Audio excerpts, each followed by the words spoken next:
Hi, PhonePsycho.com here with another test of the Samsung Galaxy S2. Well, it's not really a test, it's actually more of a result. We did a little side-by-side comparison with the Motorola Atrix 2, and we did a benchmark comparison between the two phones to see which one would finish first and to compare numbers. And as you know, the Samsung finished first. It fared very well in the test.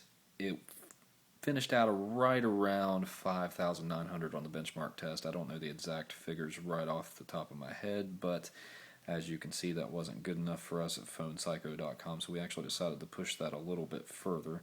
So let me go in here and get you those results. And as you can see, we were actually clocking, after our little modification here, right at 1,556 megahertz. Now our score drastically improved from 5,900 to 7,230. I didn't really feel comfortable taking it any further than what it's at right now. You know, it's right under 1.6 gigahertz. I know a lot of people take these phones to 1.8 and above. I mean, it has been done many times, but I wasn't really comfortable in pushing the phone.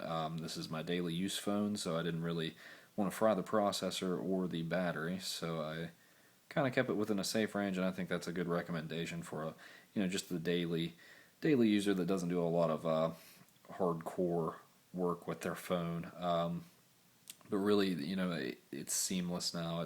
It was a fast phone to begin with its 1.2 gigahertz processor straight out of the box, but now, as you can see, I mean, it's blazing fast. Its web performance is great.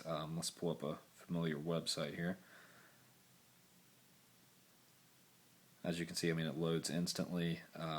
Now, I will be honest with you, I am on Wi-Fi, but the results before on Wi-Fi were not near as quick. As you know, if your processor's lagging behind, no amount of internet speed's really going to matter. This phone is absolutely seamless now. As you can see, it will play videos extremely fast. We'll actually pull up one of our own here. This is the actual comparison video between the Atrix 2 and the Galaxy S2.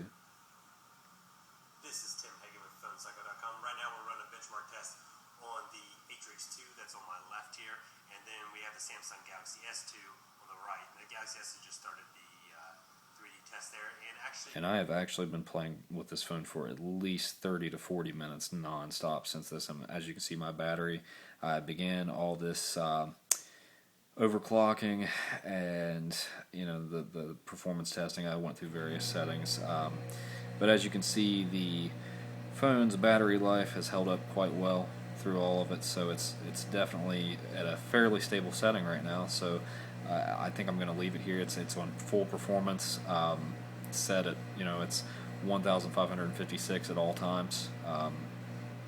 So I would imagine if you did a on-demand setting where it goes from anywhere from 200 megahertz whenever you're not doing much with your phone to the full amount of the processor, I would imagine the battery life would be even better, which right now I'm actually very impressed with where it's at. But I will actually be posting a short little tutorial on how to do this. It's about a 5-minute process. I'm not going to go into how to root your phone, but it has to be rooted before you start, and I may do a post later on how to root the phone itself.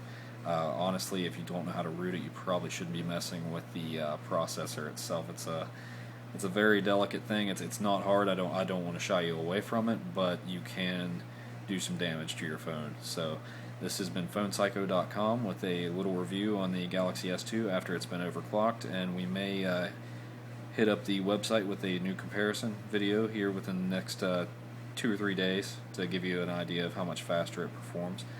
But just make sure you keep checking us for updates.